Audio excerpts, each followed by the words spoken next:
지금 도넛은 유리 진열장 안에서 가장 화려한 간식 중 하나예요.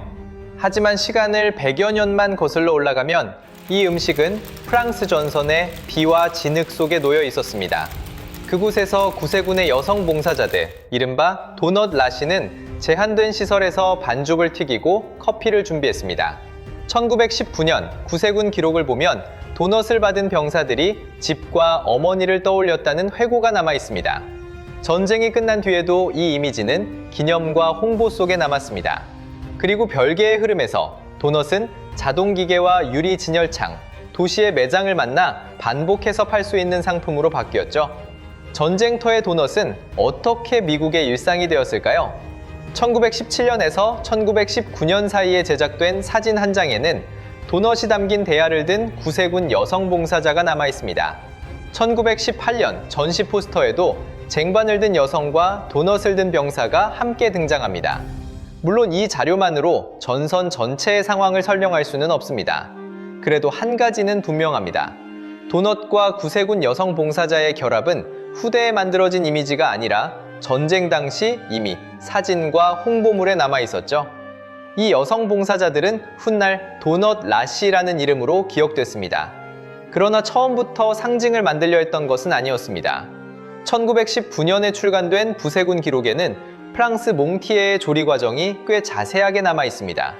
비가 이어지고 작은 천막까지 쓰러진 상황이었죠. 봉사자들은 파이를 만들고 싶었지만 오븐도 조리도구도 부족했습니다. 그래서 선택한 건 기름에 튀길 수 있는 도넛이었어요. 첫날에는 빈 포도주스 병을 밀대로 쓰고 칼로 자른 반죽을 크룰러처럼 꼬았습니다.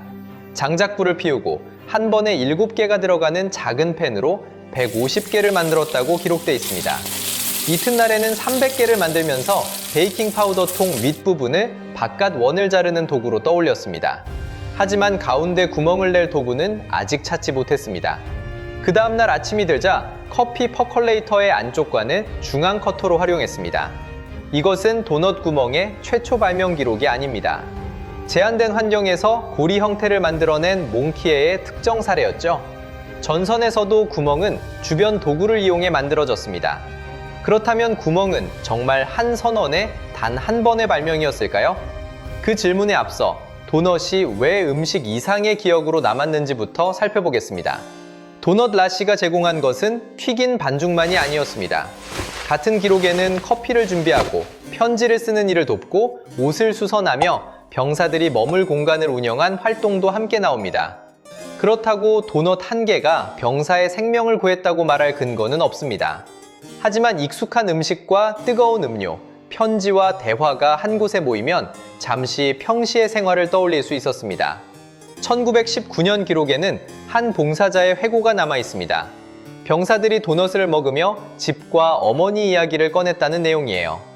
모든 병사를 조사한 결과는 아니지만 도넛이 맛만으로 기억된 것은 아니라는 점은 알 수 있습니다. 그래서 도넛은 음식 하나보다 그 지원 경험 전체를 대표하는 기억이 됐죠. 1919년 몽티의 기록에는 작은 펜이 나오는데요. 그렇다면 후대의 철모 이야기는 어디까지 확인된 사실일까요? 후대의 구세군 관련 자료에는 철모를 이용했다는 설명도 나옵니다. 그런데 몽티에를 다룬 1919년 상세 기록에 등장하는 것은 작은 펜입니다. 일부 현장에서 철모가 사용됐을 가능성은 남아 있습니다. 다만 그것을 최초 방식이나 일반적인 방식으로 보기는 어렵습니다. 오래 살아남는 이야기가 언제나 가장 이른 기록은 아니죠. 이제 도넛 구멍의 가장 유명한 전승도 같은 방식으로 확인해 보겠습니다. 튀김에서는 반죽의 두께와 표면 구조가 열과 수분 이동에 영향을 줍니다. 그래서 가운데가 빈 형태가 두꺼운 중심부의 조리 문제를 줄였다는 설명은 물리적으로 가능합니다. 다만 이것이 구멍의 역사적 발명 이유를 증명하는 것은 아닙니다. 조리에 유리하다는 설명과 누가 처음 만들었는가는 서로 다른 문제입니다. 여기서 가장 유명한 이름은 선원 헨슨 그레고리입니다. 후대 자료에 따르면 그는 훗날 인터뷰에서 젊은 시절 반죽의 중심을 도려냈다고 주장했습니다. 그레고리가 직접 발명했다고 말한 것과 정말 최초였다는 증거는 같은 걸까요? 같지는 않습니다. 훗날의 자기 증언도 중요한 자료죠. 하지만 그것만으로 그보다 앞선 모든 사례가 없었다고 볼 수는 없습니다. 이야기의 세부도 둥근 통의 뚜껑, 포크, 조타륜으로 갈립니다. 그런데 이 유명한 조타륜 장면을 뒷받침할 실제 항해 기록은 아직 확인되지 않았습니다. 조타륜 이야기는 사실이라기보다 전설에 가깝고 그레고리의 단독 최초 발명도 현재로서는 논쟁 중인 주장으로 남아 있습니다. 몽티에의 통과 퍼콜레이터관 역시 새로운 최초 발명을 뜻하지 않습니다. 이 기록은 고리 형태가 현장의 필요에 따라 주변 도구로 구현될 수 있었다는 점만 보여줄 뿐이죠. 발명자는 흐릿하지만 도넛이 반복해서 만들어지고 팔린 과정은 더 선명한 기록을 남겼습니다. 전쟁이 끝났다고 도넛 라시의 이미지까지 사라진 것은 아니었습니다. 1919년에는 관련 악보가 등록됐습니다. 전선의 경험이 노래와 인쇄물에서 반복되는 대중 이미지로 바뀐 것이죠. 1920년 뉴욕의 구세군 모금에도 도넛이 등장했습니다. 병사에게 건네던 음식이 봉사활동을 기억시키고 기금을 모으는 상징으로 옮겨간 셈입니다. 1938년 시카고에서 시작된 내셔널 도넛 데이는 도넛 라시의 기억과 사회사업 모금을 정기 행사로 묶었습니다. 1941년 무렵에는 상업 광고도 병사와 도넛의 조합을 다시 꺼내들었습니다. 전선의 이미지는 노래와 모금, 기념일을 거쳐 상품 홍보에까지 사용됐습니다. 물론 이 자료만으로 판매 증가나 미국 전체의 소비 변화를 설명할 수는 없습니다. 여기까지 자료가 보여주는 건 제한된 전선 경험이 반복 가능한 기념과 홍보 이미지로 바뀌었다는 점입니다. 그리고 이와는 별개로 1920년대에는 도넛을 균일하게 만들고 여러 장소에서 팔기 위한 자동화와 사업화가 진행되고 있었습니다. 기록을 조금 더 들여다보면 1920년 전후 미국에서 여러 자동화 시도가 동시에 나타났다는 사실을 알 수 있습니다. 존 C. 톰슨은 균일한 모양과 중량, 한 명의 작업자 운용과 진열창의 볼거리에 주목했습니다. 윌리엄 월리스는 고리 반죽의 자동 튀김과 이송, 배출에 초점을 맞췄고 너세니얼 알페트는 성형부터 뒤집기와 배출까지 이어지는 공정을 제안했습니다. 이 세 특허는 알돌프 레빗의 특허가 아닙니다. 자동 도넛 기계는 한 사람의 단독 발명이라기보다 여러 발명자가 생산에 서로 다른 문제를 풀어간 과정에 가까웠죠. 이 과정에서 알돌프 레빗은 도넛 기계와 표준 믹스, 진열창 생산과 메이플라워 매장 시스템을 사업으로 확장했습니다. 그러나 앞선 특허들이 보여주듯 자동 도넛 기계 전체를 혼자 발명한 인물로 볼 수는 없습니다. 1927년에서 1928년 사이 도넛 머신 컴퍼니 자료를 보면 기계 판매 계획뿐 아니라 광고와 카탈로그, 지역 제과점을 위한 판매 대화문까지 들어 있습니다.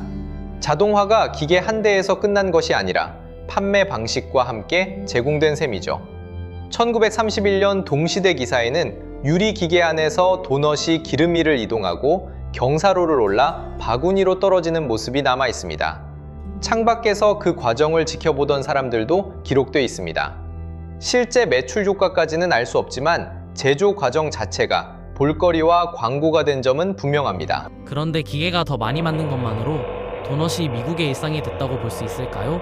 그것만으로는 부족합니다. 사람들이 쉽게 찾아가고 빠르게 주문할 수 있어야 합니다.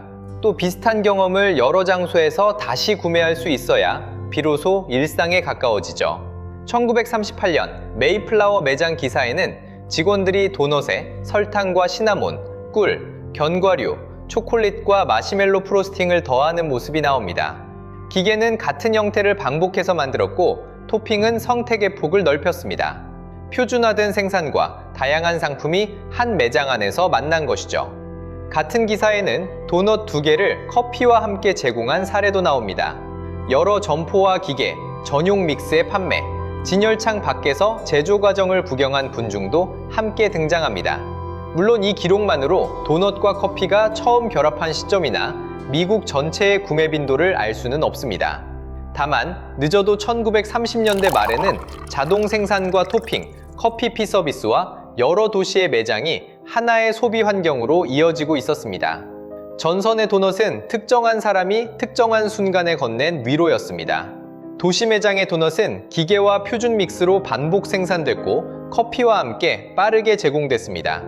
여러 장소에서 다시 만날 수 있는 상품이 된 것이죠. 여기서 한 가지는 분명히 구분해야 합니다. 전쟁의 기억이 자동기계를 만든 것은 아닙니다. 전쟁은 도넛의 고향과 돌봄의 이미지를 더했습니다. 자동화와 매장 시스템은 반복 생산과 판매를 가능하게 했습니다. 기념과 홍보, 기계와 믹스, 진열창과 커피 서비스는 서로 다른 길에서 출발했습니다. 이 흐름들이 겹치면서 도넛은 미국 사회에서 익숙하게 접하는 음식으로 자리 잡았습니다. 전쟁터의 도넛은 어떻게 미국의 일상이 되었을까요? 전쟁은 도넛의 고향과 돌봄의 이미지를 더했습니다. 기념과 홍보는 그 이미지를 계속 불러냈죠. 그리고 자동화와 표준 믹스, 진열창과 커피 서비스는 도넛을 반복해서 만들고 팔 수 있게 했습니다. 오늘의 도넛에는 전선에서 건네진 위로와 반복 생산과 판매의 시스템이 함께 남아있죠. 오늘의 기록은 여기까지입니다. 다음 한 입에는 어떤 역사가 숨어 있을까요?